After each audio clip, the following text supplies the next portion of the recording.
It's Thursday, August 18th. From inside the WTOP newsroom, this is the DMV Download, brought to you by the men and women of Steamfitters Local 602. Get an estimate and learn more at steamfitters-602.org.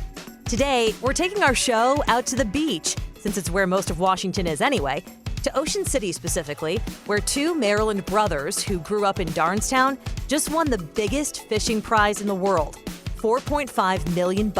We're lucky. We've trolled out there in that ocean for a lot of years waiting for this, and it was just our turn. Jeremy Duffie tells us how they found and reeled in the massive fish in the 49th annual White Marlin Open. And as we were making a turn, we got a bite, and you free spool the line and then hope and pray that it's on there. Thanks for joining us. I'm Megan Cloherty. Luke is off this week. This is the moment when the Duffie family realized their catch weighed enough to win. 77 and a half. There's no question that Jeremy Duffie is having a good week. Last weekend, he won Ocean City's White Marlin Open, billed as the world's largest and richest billfish tournament. But this is not something that the Duffies took lightly. They've put some time and energy into this thing, and Jeremy is here on Zoom with me to spill the secrets. Jeremy, thanks for being here. No problem. First of all, you seem very even keel about this thing, but you reeled in a 77.5-pound marlin. How the heck do you do that? Well, first it starts with, a great crew. We're very lucky to have some of the best guys in the business that work with us. And we've been together, a very long time. Yeah. Traveling and fishing, and our tackle's in good shape. And, we've practiced, and, we're ready for the challenge. So it wasn't like you got lucky here. I mean, there's a little bit of luck, I imagine, but you really have to know what you're doing. There's a lot of luck. Catching the biggest one in the White Marlin Open is I would say winning the lottery. You can be really good and you can be successful and prepared, but you always need a little bit of luck in anything you do that's, I think, sports or related to competition. So yeah. We're lucky. We've trolled out there in that ocean for a lot of years waiting for this, and it was just our turn. Tell me about the moment, because I was reading another interview you did, and you were saying you saw it. You kind of got eyes on it, and then you went after it. Or tell me about the whole scenario. So that case, when you're fishing offshore, marlins are eating flying fish and bait. So they go to the surface. The flying fish jumps out of the water. Well, the marlin's chasing it. So it jumped out of the water. My brother saw it. It jumped, and then he marked it on our bottom machine. And then as we were making a turn, we got a bite. That's what they call it, when it comes up behind your bait and eats your bait. Yeah. And you free spool the line and then push the drag up and hope and pray that it's on there, which sometimes it's not. So you're not physically pulling it in. It's on a line that's mechanically reeling it, because it's so heavy. You're winding it in on a fishing rod. It's a 30-pound fishing outfit, wow. A rod and reel, and you're doing it and you're holding it the whole time during the day and waiting for the bite. Because they'll come from below, beside, anywhere to basically come over and eat the little ballyhoo, which is what we use for bait. Okay, so I know you've done this a lot, but for somebody, clearly me, who doesn't understand how you do this, that's a lot of weight. And then you're pulling against the water as well. I assume your boat's moving a little bit. And there's a drag. So when you get the fish on, then you stop the boat and you use the boat to maneuver, and you're using the drag on the reel to pull it up and down like a lever. How long did it take to get it in? About 35 minutes. And were you just exhausted? We're used to doing it, but when it gets, they call it straight up and down, the fish is straight up and down, and you're trying to pull against that fish turned sideways. It's pretty difficult to get its, head turned, but, we luckily got it in. Wow. I mean, you seem like a very chill kind of dude, right? You're a chill guy. I wouldn't go that far. I would say that I think with certain things, not really, but in this case, I think it's been one of those things that, we were waiting and we've been fishing a lot of years. And it's kind of we're in awe that we were able to do it. And it's kind of just nice that it was with our whole family and my sons and the whole thing. That's awesome. Obviously, everyone's talking about the payout. It was $4.5 million, which I just learned it's the biggest payout in fishing. I know that's not really the reason why you were doing it. I'm sure it doesn't hurt, but do you have any plans for the big money? pay bills from fishing for all the other 20 some years we didn't win. Yeah, I mean, we travel with the boat around. It's just, it'll go into a pot. The crew, we share with all the crew and our other people. So everyone got basically a nice piece of the pie, which we're very happy about because it's life changing for, some of the guys. Yeah, so it's absolutely. Very an exceptional achievement. You and your brother John built the boat, the Billfisher. And I know, I mean, you've been saying you've been doing this for a long time, but specifically, was there something that you put on the boat, like a specific sonar or a way that you built it that would be really, advantageous for this kind of sport? Yeah, so it does have sonar. It has all the state-of-the-art stuff, but I think, the boat's very solid. I think it's just, you got to give a lot of the credit to my brother. He's just really good at doing what he's doing. He's fished, steady for 22 to 24 years once he got out of school, and he's traveled, the world doing it and honing his craft. And like anyone else, when you give someone like a NASCAR guy a great car, yeah, he tears around the turns. Like, he's built himself a piece of equipment that he knows inside and out because he built it. And, it's just, like I said, it's our turn. It's luck. There's a lot of luck involved with being at the right place at the right time and executing. So we're just fortunate to be able to do it. We've been blessed in our life to be able to go fishing, and we grew up in Ocean City in the summers, and he lives there full time the last 24 years. And, it's fortunate. My children, his children all get to do the same thing. So, we live a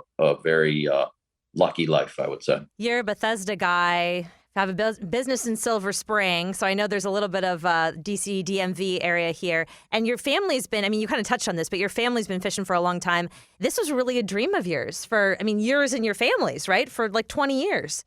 Yeah, like we were young children. I think we started fishing the tournament just, I would say passively in 1984 when my dad had one boat. He had boats before that. I was born in 77. He had I think his first offshore boat was 1978. He bought it. And then more aggressively as we got into like high school. So, the White Marlin Open, man, I feel like even people who aren't in fishing have heard of it. I think maybe because we always see pictures of Michael Jordan's boat. Right. Yeah, exactly. On it the attracts internet. a lot. It's a broad reach. And what makes that tournament really unique is it's run by a local family who've done a tremendous job for years and years doing it. It's passing from generation to generation. And it allows people that might not want to invest a ton of money, but go out and have a chance to win a sizable purse for, not a ton of money. And then the other side is the people that are more, able to, and are willing to bet more. Yeah. So it's a very scalable tournament, which I think is why it attracts a large crowd, a large group of people. Well, Jeremy, I thank you so much for joining us on here. I feel like a lot problem. of local fans and even like, high school buddies or whatever are going to want to hear your story and how it happens. So I appreciate your time. Landon, that's what happens when you go to Landon, not prep. Okay, I'm going to tag them both now in the story so we can kind of get some more of the rivalry going. Thanks, Jeremy.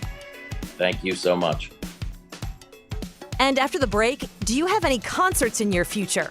We talked to our resident live music expert about shows that are coming up, and she rates our region's big music venues. Backed by the experience of its hardworking members, Steamfitters Local 602 is ready to take on your next commercial, heating, cooling, HVAC, or refrigeration project. Steamfitters Local 602 adds value to our community through its partnerships with local contractors and building owners, all while keeping the focus on improving the lives of its members and their families throughout the DMV. For work that's on time and on budget, go to steamfitters-602.org to schedule your next project. That's steamfitters-602.org. Steamfitters Local 602, changing lives. Thanks for listening to the DMV Download.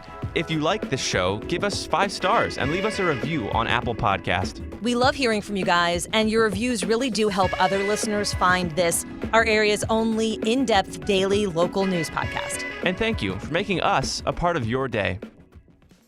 Okay, so before we go, I have brought in my good friend, WTOP Traffic's Rita Kessler. Hi. Hi, because you have exciting things you're doing tonight. Exciting things? I always have exciting things. I'm going to a concert tonight. Which is the thing you do the most. Shocker. Yeah. Right? She's the music girl. Who are you seeing? I am seeing Elvis Costello along with Nick Lowe and Low Straight Jackets tonight at Wolf Trap. And you said this is the first time you've seen him? It's the first time I've seen him, which is kind of crazy. I mean, I've liked Elvis Costello since I was a kid. Like, little known thing that people might not know about me is my brothers and my sister are a lot older than me. So my youngest brother, 11 years older than me, and I used to sit around and listen to albums with him when I was little on my dad's stereo. Yeah, so a lot of the albums that we used to play, sentimental value. And so My Aim Is True is one of the albums we used to play all the time. So, yay.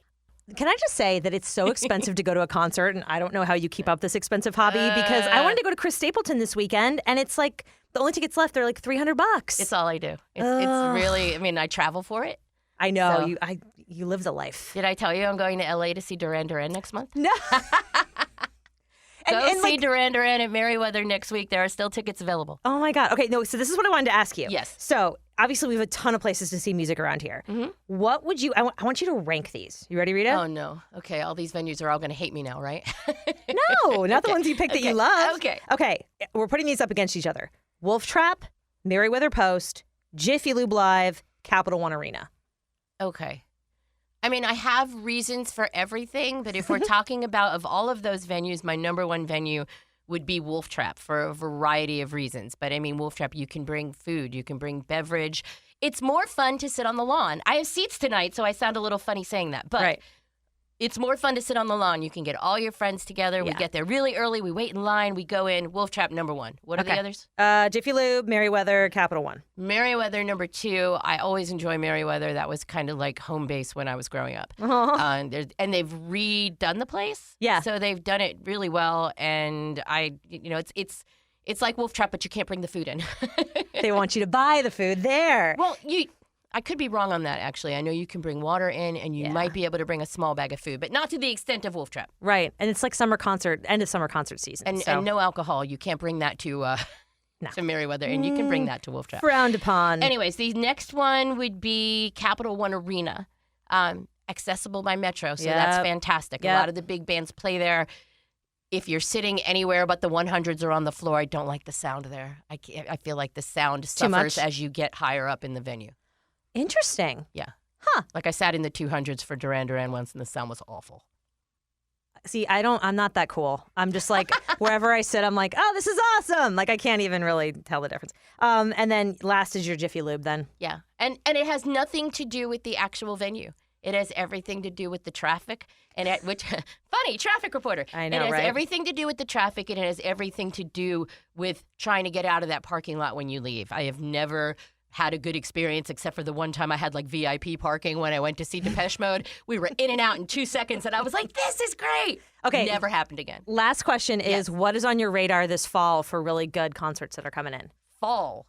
Now you're making me think ahead of time. I know. See, on all of September, I'm out of town. I'm doing festivals. Festival. So, the Killers. The Killers are coming.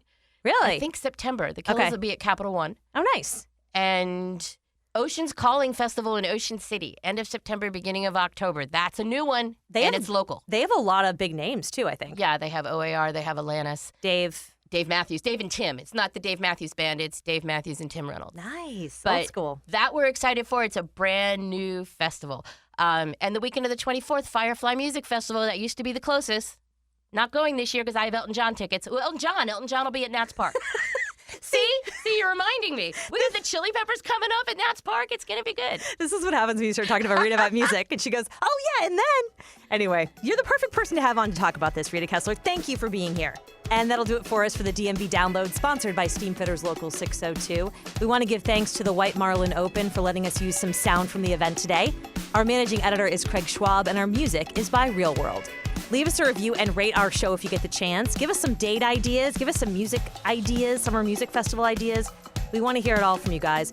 Follow us on social media where we post content every day from behind the scenes. You can find out more about this podcast and become one of our VIP listeners at dmvdownload.com. The DMV Download is a product of WTOP News. Listen on 103.5 FM in the D.C. area, 107.7 FM in Virginia, 103.9 FM in Frederick, online at WTOP.com and on the WTOP News app. Have a good night.